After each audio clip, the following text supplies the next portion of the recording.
Halo guys, nama saya Rizky Dharma Setiawan, kelas 11 IPS 4. Di sini saya ingin menjelaskan semua tentang pendudukan Jepang di Indonesia. Check it out. Halo teman-teman, di sini saya ingin menjelaskan awal pendudukan Jepang di Indonesia, dari awal masuknya Jepang ke Indonesia sampai berakhirnya perang yang ada di Indonesia dalam menghadapi Jepang. Nah, di sini ada perjanjian Kalijati. Perjanjian Kalijati ini pada tanggal 11 Januari 1942. Jepang berhasil menyerang Tarakan atau Kalimantan Timur dan berhasil menguasainya. Setelah berhasil menguasai Tarakan atau Kalimantan Timur yang sekarang, Jepang pun kembali menginvasi Pulau Jawa yang dimana di situ juga Jepang berhasil menguasainya atau disebut sekarang Batavia. Dulunya Batavia.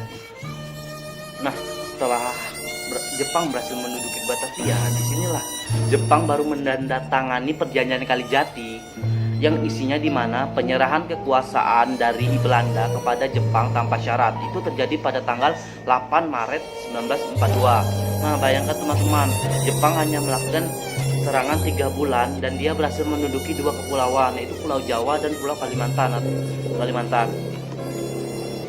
Nah, begitu hebatnya senjata-senjata yang dimiliki oleh Jepang. Mula-mula Jepang masuk ke Indonesia disambut baik oleh masyarakat Indonesia. Mengapa masyarakat Indonesia menyambut baik kedatangan Jepang?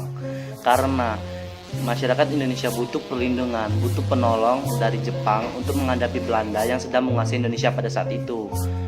Nah, masyarakat Indonesia pun salah dalam menilai kedatangan Jepang di Indonesia. Kedatangan Jepang di Indonesia hanya memanfaatkan Indonesia sebagai pemasok sumber daya alam serta sumber daya manusia untuk membantu Jepang dalam menghadapi perang Asia Pasifik yang akan dihadapinya oleh Jepang. Upaya Jepang dalam menarik simpati masyarakat Indonesia dilakukan dengan berbagai cara. Yang pertama, Jepang mengaku sebagai saudara tua Indonesia.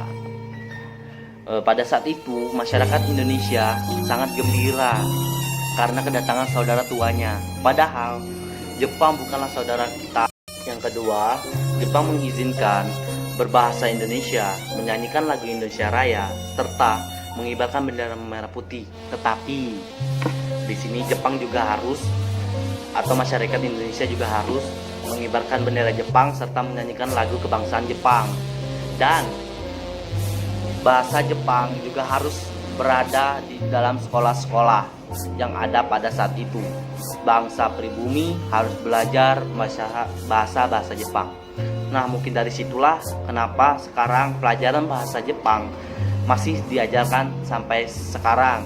Itu biasanya diajarkan dari SMA sederajat. Dan yang ketiga, nah, Jepang mengganti sebuah nama jalan, nama gedung itu dengan bahasa Jepang pada saat itu. Itu bentuk dari pemerintahan Jepang pada saat itu. Nah, juga di sini yang keempat, Jepang bersikap baik kepada Indonesia. Nah, disinilah poin keempat ini, mengapa masyarakat Indonesia berbuat baik, bersikap gembira dengan kedatangan Jepang. Karena mula-mula Jepang masuk ke Indonesia dengan bersikap baik kepada masyarakatnya atau masyarakat Indonesia. Dan juga langsung kita masuk ke poin kelima, yaitu Jepang mengaku sebagai 3A. Nah, apa di sini 3A? Nah, di sini 3A itu yaitu Jepang sebagai cahaya Asia, Jepang sebagai pelindung Asia, dan juga Jepang sebagai pemimpin Asia. Nah, disinilah Jepang dalam menguasai Indonesia dan menarik simpati-simpati masyarakat Indonesia. Nah, di sini juga Jepang selain memanfaatkan SDA dan SDM-nya saja di Indonesia, Jepang juga berniat untuk membentuk pemerintahan. Nah, pemerintahan Jepang di sini mempunyai beberapa kebijakan untuk masyarakat Indonesia. Menurut bangsa Indonesia, masyarakat Indonesia, kebijakan-kebijakan yang dilakukan oleh pemerintahan Jepang sangat mempersulit bangsa Indonesia pada saat itu. Kebijakan-kebijakan yang mempersulit bangsa Indonesia, disinilah muncullah perlawanan terhadap Jepang.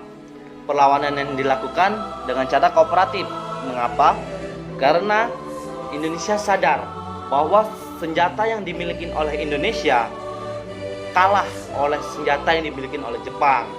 Nah, maka dari itulah cara kooperatif mungkin baik untuk dilakukan dalam menghadapi Jepang pada saat itu.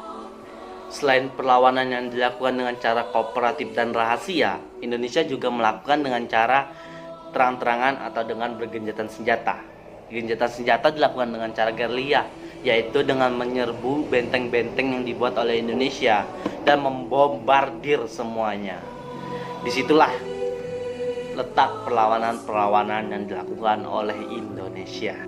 Nah guys, teman-teman semuanya, pada tanggal 7 September 1944, pemerintahan Jepang akan memberi hadiah kemerdekaan kepada Indonesia yang akan diberikan oleh atau diumumkan oleh Kuniaki Kaisu. Nah, pemerintahan Jepang yang diwakili oleh Kumaichi Harada mengumumkan pembentukan Badan Penyelidikan Usaha-usaha Kemerdekaan Indonesia atau yang disingkat BPUPKI. Nah, dalam bahasa Jepang juga tertulis Dokuritsu Jumbi Chosakai.